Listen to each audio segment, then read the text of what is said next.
हिंदी की पाठशाला में आप सभी विद्यार्थियों का एक बार फिर से स्वागत है नए और आकर्षक वीडियो में। हम रहीम दास जी के दोहे पढ़ रहे थे, 2 भाग हमने पढ़ लिए थे। आज हम पढ़ लेते हैं अंतिम पार्ट और समाप्ति करते हैं, फिर करेंगे इसके क्वेश्चन आंसर। चलिए फिर शुरू करते हैं। वीडियो आरंभ करें इससे पूर्व अगर आप हमारे हिंदी की पाठशाला चैनल में नए हैं तो चैनल को लाइक करके जाएं, शेयर करें वीडियो को और सब्सक्राइब करें चैनल को, बेल आइकन को दबाएं और ऑल पर प्रेस करें जिससे सबसे पहले नोटिफिकेशन आपको प्राप्त होता रहे। चलिए फिर शुरू करते हैं। रहीम दास जी क्या कहते हैं? हमने दीन सबको लखत है, दीन ही लखत न कोय, जो रहीम दीन ही लखे, दीन बंधु सम होय। यहां तक हमने सरलार्थ कर लिया था, दोहे पढ़ लिए थे। आज हम पढ़ लेते हैं और आरंभ करते हैं दोहे के साथ। दोनों रहीमन एक से, जोलो बोलत नाही, जान परत है काक पिक, ऋतु बसंत के माही। देखिए, कोई भी व्यक्ति रूप रंग से गुणवान व्यक्ति के समान हो जाने से गुणवान नहीं होता है। स्वभाव उसका गुणवान होना चाहिए, श्रेष्ठ होना चाहिए। केवल गुणवान जैसा रूप रंग लेने से वह गुणी नहीं बन सकता है। यही संदेश इस दोहे में रहीमदास जी ने दिया है। रहीमदास जी कहते हैं कि दोनों रहीमन रहीमदास जी कहते हैं कि दोनों एक जैसे हैं। कौन दोनों एक जैसे हैं? काक और पिक। काक यानी कौवा, पिक यानी कोयल। कोयल देखने में क्या होती हैं? एक जैसे होते हैं, जब तक, जोलो यानी जब तक, बोलत नहीं, बोलते नहीं है। जान परत है, जानने को पड़ता है या पहचान होती है कि कौन कौवा है और कौन कोयल है। काक कौन है, पिक कौन है। ऋतु बसंत के माही। वसंत ऋतु में जब कोयल बोलती है मधुर वाणी में तो पता लग जाता है कि ये तो कौन है? कोयल है और ये कौवा है जो कर्कश ध्वनि में बोलता है। तो इसके माध्यम से रूप रंग में गुणवान दिखने से कोई गुणवान नहीं होता है, इस चीज का उदाहरण दिया है, संदेश दिया है कि रूप रंग एक समान होने से कोई गुणी नहीं होता है, व्यवहार भी मधुर होना चाहिए। तो किसके माध्यम से? कव्वे और कोयल के माध्यम से ये संदेश रहीमदास जी ने दिया है। अगला है, बड़े बड़ाई ना करे, बड़ो न बोले बोल, रहीमन हीरा कब कहे, लाख टका हमारो मोल। बहुत ही प्रसिद्ध हुआ है और बहुत ही शानदार आकर्षक संदेश दिया है कि हीरा कब कहता है कि मेरा मोल या मेरी कीमत लाख रुपया है। इसी प्रकार महान व्यक्ति, बड़े व्यक्ति, गुणों में महानता रखने वाले व्यक्ति कब कहते हैं कि मेरे में ये गुण है, वो गुण है। तो आइए फिर सरलार्थ कर लेते हैं। बड़े, बड़े यानी बड़प्पन वाले, बड़प्पन से युक्त, अर्थात महान लोग बड़ाई ना करें, अपने बारे में महानता सूचक शब्द नहीं बोलते हैं, अपनी महानता का गुणगान नहीं करते हैं। बड़ों न बोले बोल, अपने बारे में डींगे नहीं हाँकते हैं। डींगे हाँकना मुहावरा है। तो अपने बारे में बड़ी बड़ी बातें नहीं करते हैं, बड़े बड़े बोल नहीं बोलते हैं। कौन लोग? जो महान होते हैं। ठीक रहीमदास जी उदाहरण देते हुए कहते हैं कि हीरा है, वो कब कहता है कि लाख रुपए मेरा मोल है, मेरी कीमत कितना है? लाख रुपए है। हीरा कभी नहीं कहता है। तो उन महान लोगों की तुलना किससे की है? हीरे से की है। कि महान लोग किसके समान होते हैं? हीरे के समान होते हैं। जिस प्रकार हीरा कभी नहीं कहता है कि मेरी कीमत लाखों रुपए है, उसी प्रकार महान व्यक्ति भी अपने गुणों के बारे में, महानता के बारे में कभी भी अपने मुख से बड़ाई नहीं करते हैं। समाज, संसार ही उनकी महानता का गुणगान गाता है और उनका सम्मान करता है, उनके बड़प्पन की बातें करता है और उनको आदर देता है। आगे वाला दोहा कर लेते हैं कि बिगड़ी बात बने नहीं, लाख करो किन कोय, रहीमन फाटे दूध को, मथे न माखन होय। अर्थात बात बिगड़ने से वो बात कभी भी सुधरती नहीं है, चाहे लाख प्रयास कर लो।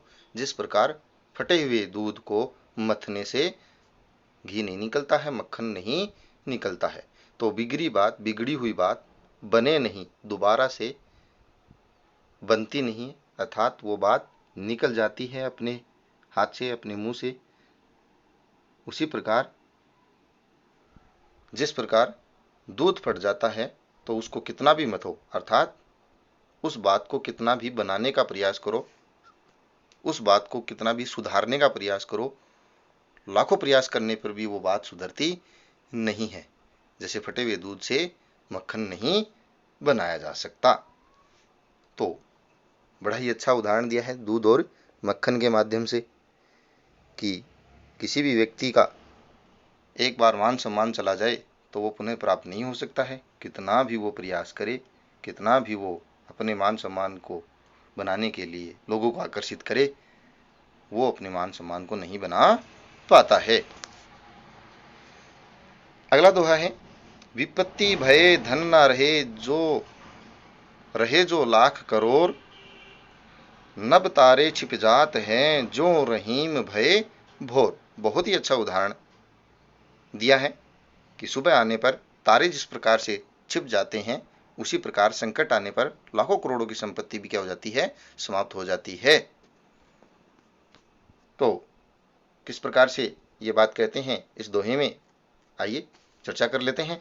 विपत्ति भय, संकट आने पर, विपत्ति यानी संकट आने पर, धन ना रहे, पैसा आदमी के हाथ से निकल जाता है, रहे जो लाख करोड़, चाहे उसके पास रहे लाखों करोड़ों, चाहे लाखों और करोड़ों रुपए उसके पास क्यों न रहे हों,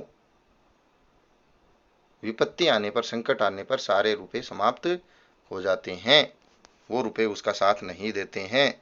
जैसे नभ तारे छिप जाते हैं, नभ यानी आसमान में तारे छिप जाते हैं, जो रहीम भय भोर, सुबह होने पर, भोर यानी सुबह होने पर जिस प्रकार से तारे छिप जाते हैं, उसी प्रकार संकट आने पर उसके सारे पैसे समाप्त हो जाते हैं। इसलिए इस दोहे में कवि रहीम कह रहे हैं अपने अनुभव के माध्यम से कि जब संकट आएगा तो कितना भी बड़ा महान व्यक्ति क्यों न हो, वो भिखारी हो जाएगा, चाहे उसने कितने भी पैसे बटोर रखे हों। इसलिए धन पर अहंकार नहीं करना चाहिए, समय समय पर दान देना चाहिए। मांगे घटत रहीम पद कित्तो करो बढ़ी काम, तीन पेग वसुधा करो तव बावने नाम। बहुत ही नीति परक और ज्ञान परक बात इस दोहे के माध्यम से रहीमदास जी कहते हैं कि मांगना, दूसरे से मांगना किसके बराबर होता है, मरने के बराबर होता है। उसका पद घटता है, मांगे घटत रहीम पद, रहीमदास जी कहते हैं पद घट जाता है, कमजोर हो जाता है, कम हो जाता है। कितना भी महान व्यक्ति क्यों ना हो, अगर वो दूसरे के घर मांगने जाता है तो उसका पद कम हो ही जाता है।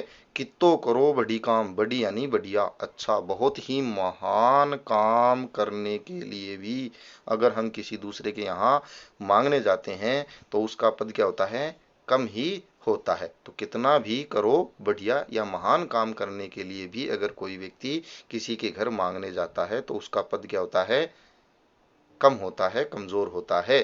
जिस प्रकार से उदाहरण देते हुए कहते हैं, तीन पैग, तीन पैर, तीन कदम वसुधा यानी धरती, तीन कदम धरती मांगी थी किसने, भगवान विष्णु ने, तभी विष्णु का नाम क्या पड़ गया, बावना नाम पड़ गया। छोटा व्यक्ति या नाटा व्यक्ति, विष्णु का दूसरा नाम क्या है, बावना है, क्योंकि वो राजा बलि के घर गए थे तीन कदम में धरती मांगने के लिए। चाहे वो किसी भी महान कार्य के लिए गए हों, लेकिन तब से उनका नाम क्या पड़ गया, भावना पड़ गया। इसलिए रहीमदास जी कहते हैं कि हमें कोई भी महान काम क्यों न करना हो पड़े, लेकिन किसी के घर मांगने नहीं जाना चाहिए। मांगने से व्यक्ति का पद और प्रतिष्ठा कम होती है, घटती है। जैसे विष्णु भगवान इतने बड़े देवता होने के बावजूद भी 3 पैर वसुधा मांगने के लिए राजा बलि के घर गए, तब से उनका नाम क्या होता है? बावना नाम या बावनो नाम कहा जाता है। तो मांगने से क्या घटता है? पद घटता है। कौन से उदाहरण के माध्यम से बताया? विष्णु के उदाहरण से बताया कि वो दूसरों के घर मांगने गए और तब से उनका नाम क्या पड़ा? बावना नाम पड़ा। मान सम्मान की बात आगे वाले दोहे में करते हैं। आशा है पहला वाला दोहा समझ में आ गया होगा। रहीमदास जी आगे दोहे में कहते हैं कि मान सहित विष खाए के शंभु भये जगदीश, बिना मान अमृत पिए राहु कटायो शीश।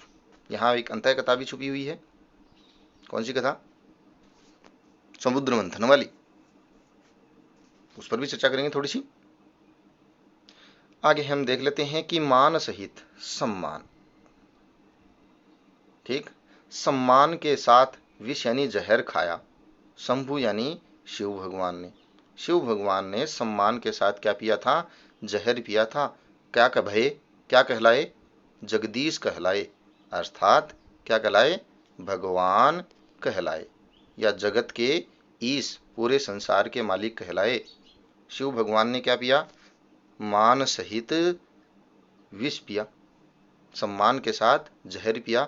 और शंभु क्या कहलाए? जगदीश कहलाए, पूरे संसार के भगवान कहलाए, जगत सृष्टा कहलाए, ईश्वर कहलाए। बिना मान के, बिना सम्मान के अमृत पिया। कहते हैं अमृत पीने से व्यक्ति अमर हो जाता है, लेकिन बिना सम्मान के अमृत पिया। किसने? राहु ने। राहु ने बिना सम्मान के, जानबूझ करके, बेईमानी से छुप करके अमृत पिया देवताओं का। राहु कटायो शीश, भगवान विष्णु ने उनका क्या काट दिया था? सिर काट दिया था। जब समुद्र मंथन में अमृत मिला था तो वो देवताओं के हिस्से आया, और राहु उस अमृत को पीने के लिए चुपके से देवताओं का भेष बना करके देवताओं के पास बैठ जाते हैं और चुपके से उस अमृत को प्राप्त कर लेते हैं। लेकिन जैसे ही पता चलता है देवताओं को तो विष्णु उनका सर काट देते हैं। तो कहा जाता है कि हमें सम्मान के साथ अगर जहर भी प्राप्त हो तो वो हमें ले लेना चाहिए। इससे व्यक्ति क्या बनता है? महान बनता है। और बिना सम्मान के कोई अमृत भी दे तो वो नहीं लेना चाहिए। वो क्या होता है? नुकसानदेह होता है, नुकसानदायक होता है। इसलिए ध्यान रखें, अपने मान सम्मान का जरूर ध्यान रखना चाहिए। आशा है ये दोहा समझ में आ गया होगा कि किस प्रकार रहीमदास जी को संसार का अनुभव प्राप्त था।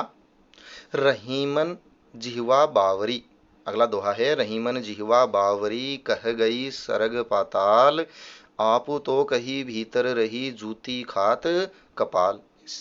बहुत ही अच्छी और साधारण सी बात कही है, नीतिपरक बात कही है कि व्यक्ति को अपने मुख से कोई भी अनर्गल व्यर्थ बात नहीं कहनी चाहिए, क्योंकि जिह्वा है वो अनर्गल और व्यर्थ अपमानजनक बात कह करके खुद तो चली जाती है मुख में अंदर, और सिर पे पड़ते हैं जूते।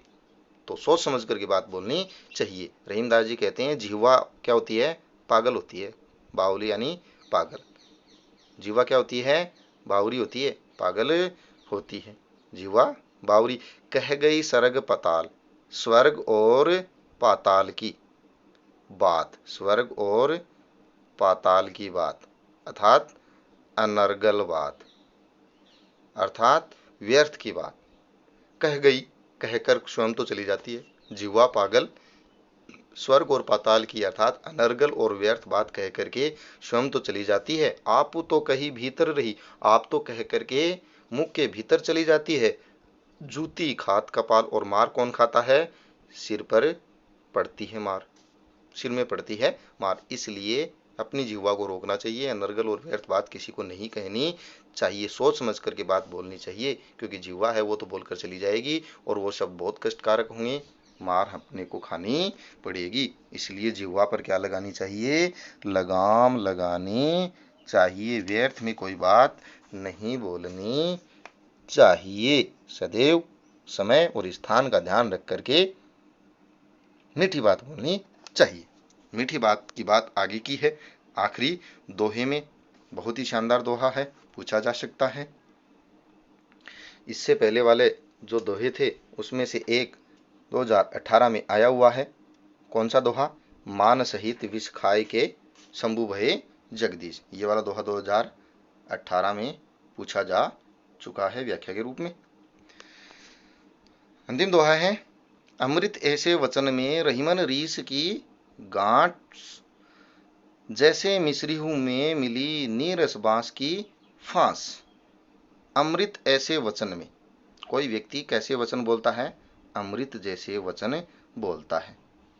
और उन्हीं अमृत जैसी वाणी में, अमृत जैसे वचनों में रहीमदास जी कहते हैं रीस यानी क्रोध वाले वचन, अर्थात कट्टू वाणी, कठोर वाणी गांठ की तरह होती है। किसकी तरह होती है? गांठ की तरह होती है, जो प्रेम में क्या डाल देती है? गांठ डाल देती है। अमृत जैसी वाणी, मीठी वचन क्रोध पूर्वक बातों से, वाणी से क्या कर देते हैं? प्रेम में गांस अर्थात गांठ डाल देते हैं।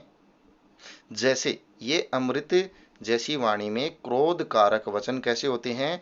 उसी प्रकार होते हैं जैसे मिश्रीहू, मिश्री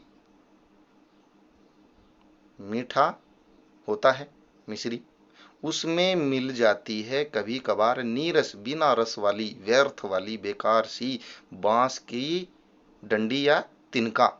बांस का छोटा सा रेशा मिश्री खाते समय जब आ जाता है तो उस मिश्री के रस को वो बांस का तिनका क्या कर देते हैं? उस रस में भंग डाल देता है, आनंद को क्या कर देता है? खराब कर देता है, आनंद को खटका कर देता है। तो हमेशा कैसे बोलनी चाहिए? अमृत जैसी वाणी बोलनी चाहिए। उस अमृत जैसी वाणी में कभी भी क्रोध पूर्वक बात नहीं बोलनी चाहिए, क्योंकि वह क्रोध पूर्वक बात आपके प्रेम में क्या फैला देती है? गांठ फैला देती है। क्रोध रूपी बात गांठ फैला देती है अमृत जैसी वाणी में, और प्रेम में गांठ पैदा करना ठीक नहीं है। जैसे मिश्री में कोई नीरस बांस की डंडी आ जाने से मिश्री का स्वाद समाप्त हो जाता है, ठीक उसी प्रकार विनम्र और कर्णप्रिय बातों के बीच क्रोधपूर्वक बात बहुत ही बेकार लगती है। आशा है रहीमदास जी के ये दोहे आपको समझ में आए होंगे। अगर कुछ भी पूछना हो तो कमेंट बॉक्स में कमेंट डाल करके आप पूछ सकते हैं। वीडियो अगर पसंद आए तो लाइक अवश्य करें। हिंदी की पाठशाला में आज के लिए बस इतना ही। कल मिलते हैं नए और आकर्षक वीडियो के साथ। धन्यवाद।